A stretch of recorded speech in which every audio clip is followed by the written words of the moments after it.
I like it. I hate it. Welcome to Night Blog.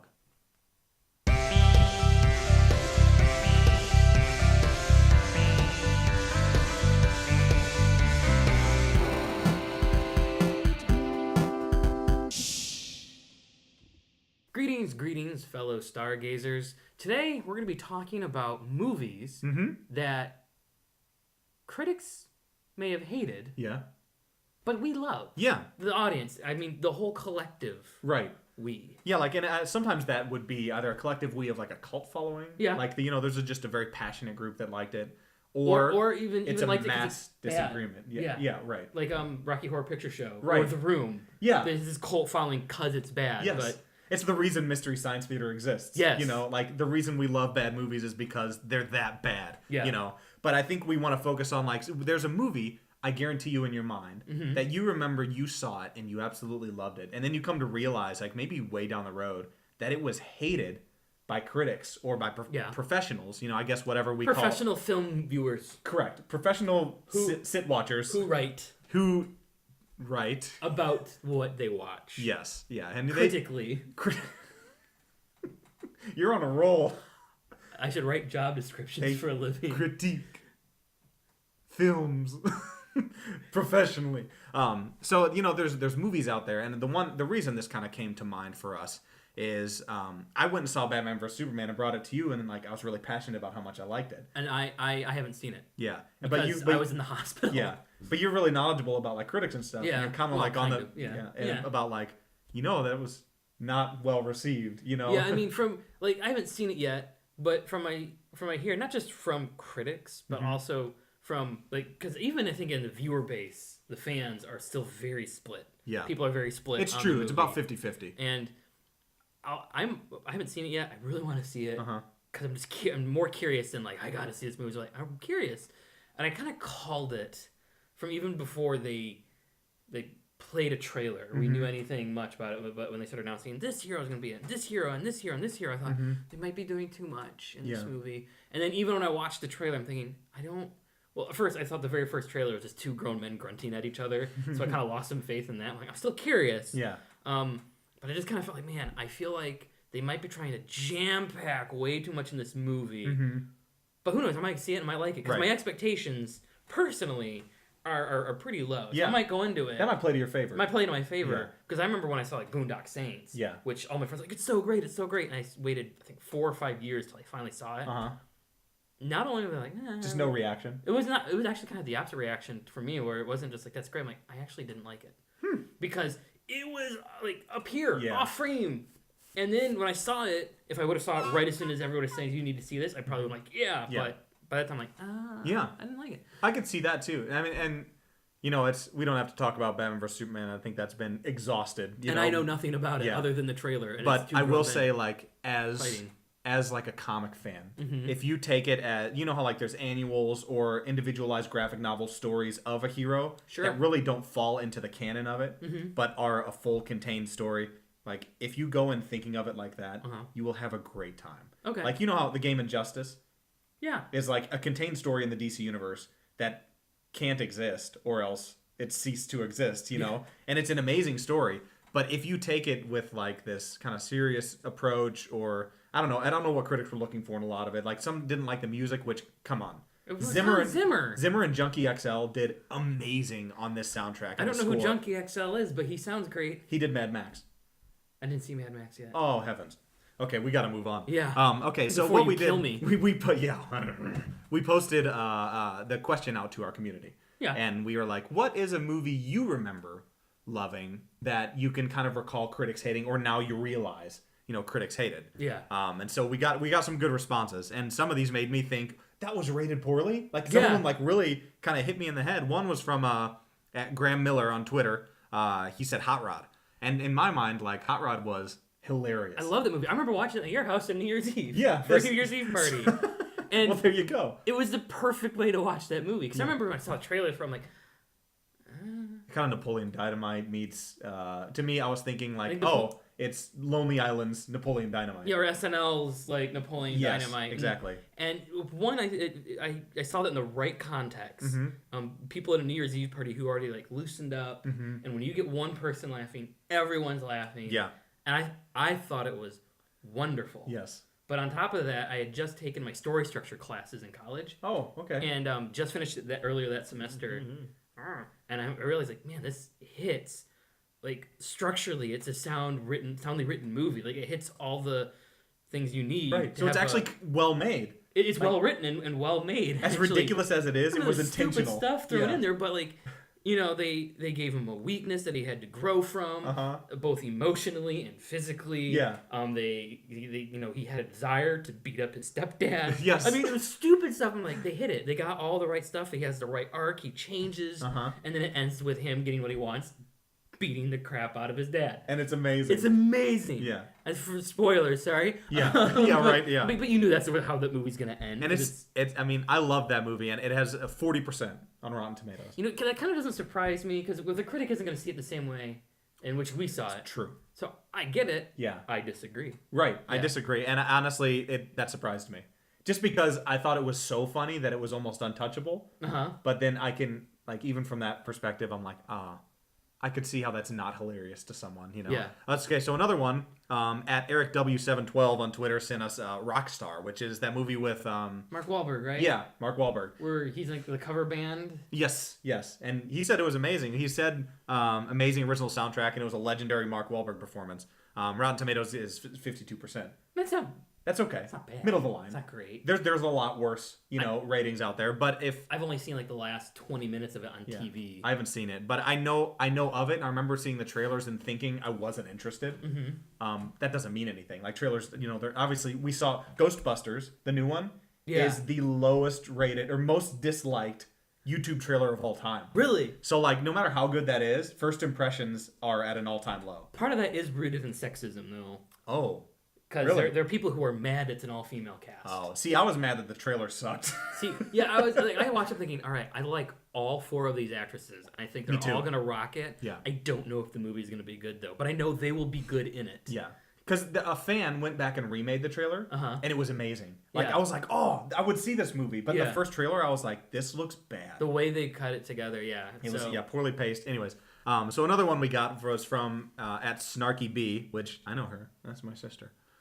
There's a movie we liked growing up with Tom Hanks that was absolutely hilarious, and it was called The Burbs.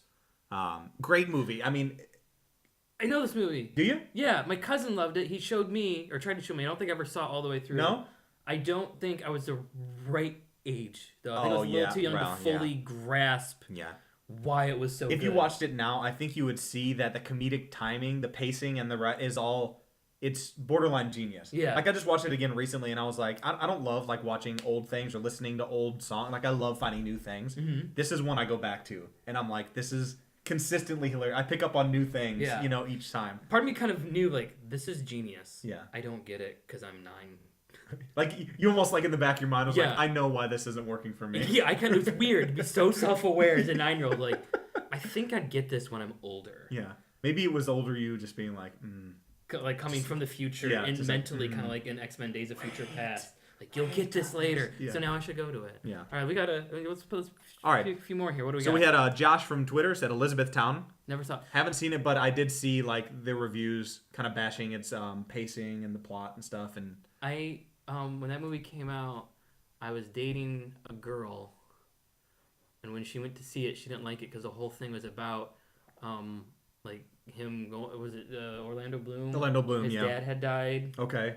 And like, I mean, her dad had died years before we started dating, but like it kind of brought some of those still, feelings back. It still stings. Yeah. Of like going through that. So I understand that. Yeah. I'm like, all right, I get why you don't like that movie. Then at least then I can't speak for it now. Right. I haven't seen it, but I did kind of read up on it, listen to his, and a lot of people disagree. They say it's good. It's good performance. Good.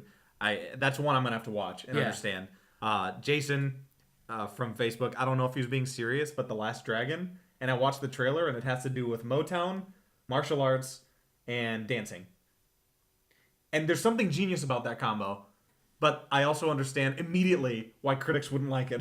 That might be a guilty pleasure. I agree, and those exist. My guilty pleasure movie, Staying Alive. John Travolta, the sequel to Saturday Night Fever. It's terrible. There was a sequel? Yeah, it's called Staying Alive. It's terrible, but I was enthralled the whole way through. You loved it. It's bad, and I loved it. And I showed... and I highly recommend it. I showed my, like, Hope, you have to watch this movie with me because it's on Netflix. And we're watching, like, this is awful. I'm like, I know. Isn't it great? Grin on my face. Like, it's so cheesy and it's so bad and it's so 80s John Travolta. Yeah. Okay, so now we had Mikey, who said Almost Heroes, Chris Farley's last movie. I didn't see that one. I didn't either. I just saw the documentary about him recently. I did too. That was a great documentary. Very good. Very so good. I really think, usually people's last movies deserve a bit of a bump. just give them that extra especially couple percent. Especially an untimely demise like Chris Farley. Okay, Kayla said Jim and the Holograms. Gem, and not Jim. Gem. Jim. Gem and the Holograms. Jim and the Holograms. I just think of Jim from The Office awkwardly trying to perform female pop rock. I feel like that also could be the inappropriate version. with virtual reality. I'm sorry. My sister liked Gem and the Holograms. So did my niece. I think Kesha was in it, so I give it 2 thumbs up. Anyways, I don't know if that's good or not. Trying to revive the 80s, and that movie bombed. Right. Matt says Dirty Work with Norm Macdonald. It got a 17% on Rotten Tomatoes. I haven't seen it, but I love Norm Macdonald. I am a fan of Norm. You ever watch it's on Adult Swim, Mike Tyson Mysteries? No, is it good? It is so hilarious because it's done in the style of 80s Saturday morning cartoon. Mm-hmm. It's Mike Tyson, his adopted Asian daughter, okay, Norm Macdonald, whose soul has been transplanted into a pigeon. Perfect. And Jim Rash is a ghost. And they all get into a mystery machine, like just a big windowless van with a question mark on it, and they go solve mysteries. And it's Mike Tyson just in a tracksuit with a question mark, and his daughter wears a tracksuit with a question mark. That sounds glorious. It's something that would be on in the 80s, but it's on Adult Swim. It's great. I never highly recommend it. I never know when to watch an Adult Swim show. That one, right as soon as I saw it, I'm like, I get everything about this. Then I'll give that one a try. All right, we got time for one more. Corey says Equilibrium. Before I say the score, I loved Equilibrium. I really liked it. I remember a friend of mine showed it to me in college. Like, you're going to like this, man. It's like The Matrix. And I'm like, okay, yeah, all right. Yeah. It is and it isn't. And I remember really liking it and really enjoying it. Me too. I loved Grammaton Clerics and the whole idea of like the sense, like that they had everything to dull their senses, and that's why they're destroying art and everything. And that one, they got a 38%. Really? 38% on Rotten Tomatoes. And I look back and their poster said, "Forget the Matrix" at the bottom. And I'm like, oh, you went about this so wrong. You should have just stuck to, because it came out like almost at the exact same time. Yeah. And honestly, it's the same vibe. It's very sci-fi, and that wasn't. And they all have like the gun fu thing going on. It was kata, wasn't it? Gun kata. Gun kata, yeah. And man, that stuff. I loved that. So there were some others on there, but we would love to know if you have any movies that like you're really passionate about that critics hated. You just really like. Yeah. That even if it's a guilty pleasure. Which we love the guilty pleasures. Yeah. And some other ones are like Anchorman 2 was rated higher than Anchorman. Which surprises on Tomatoes. me. Which I say, come on, critics. I mean, really? And like Spider-Man 3 had like a 70%. From the critics? Yeah. Now I remember I first saw that. I didn't think it was that bad. Right. At first I didn't think it was that good either. Right. I remember leaving going, huh. Yeah. Though in that movie, I read a review after that movie came out, and I almost wonder if this happened across so many different theaters, or the reviewer was in my theater. In your theater? Because in my theater, when he hits Mary Jane, not everyone, but a few people applauded. And this reviewer said that in his review to showing how little you liked, how little that they built empathy and likableness into not just Peter but into Mary Jane. That's amazing. That when he hits her, the audience cheered. I'm thinking that happened in my theater. Now I'm sure this happened in many theaters, but I like to think I saw the movie. That'd be amazing. That'd be amazing. The only other one is Batman vs Superman is actually rated almost exactly the same as Green Lantern, and I call foul. As far as superhero movies being rated, those are on 2 different scales. Batman vs Superman, I feel like there's no way, like even if it was bad, if I could go through and pinpoint the things that they agreed with, it still is like a monumental success compared to Green Lantern. Yeah. So I don't know. There's discrepancies out there, but you know what? We're allowed to love bad movies. Yeah. That's. I haven't seen Green Lantern yet. I would actually like to see it to see how bad it is. I'd recommend it, just because then you understand a lot of jokes in Deadpool. I haven't seen Deadpool yet either. Hey, you know what? I might rent that tonight. Hey, go for it. I own it on Amazon. You can borrow it. You know what? It's story time. Hey. You want to know who our hero is? I would love to know who our hero is for tonight. Can you wait? You're so impatient. I'm allowed to be. I'm going to tell you a story. Oh, I'd love to hear a story. But you know what? You're also going to tell me a story. This is a two-way street. We're both going to fall asleep right in the middle as if you were telling your child a story. Okay, ready? We start off with Sniffles, the diabetic bunny rabbit. And we can guarantee you that this is the same bunny rabbit that started off as the Trix bunny.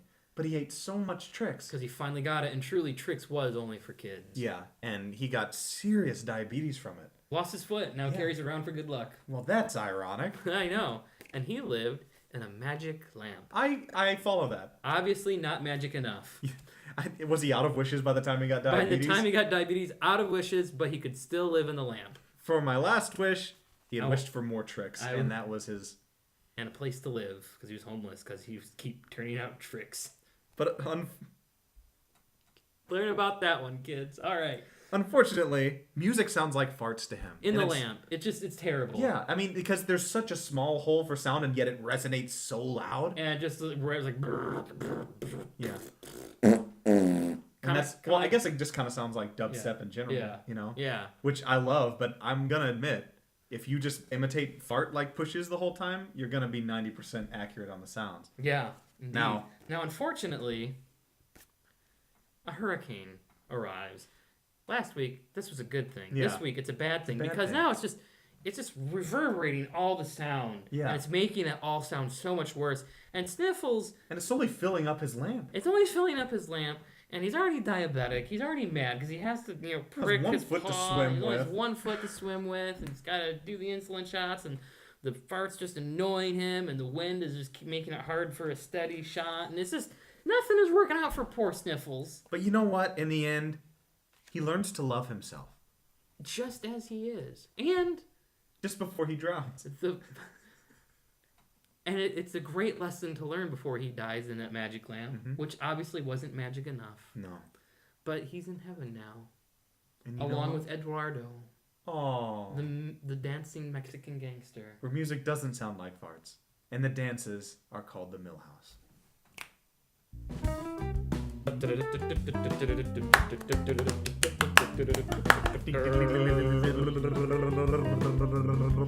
That's the only Spanish type sounding music I know. Is that kind of super racist? Maybe just ignorant. On the internet, the two are the same. The two are the same. Your ignorance is my racism.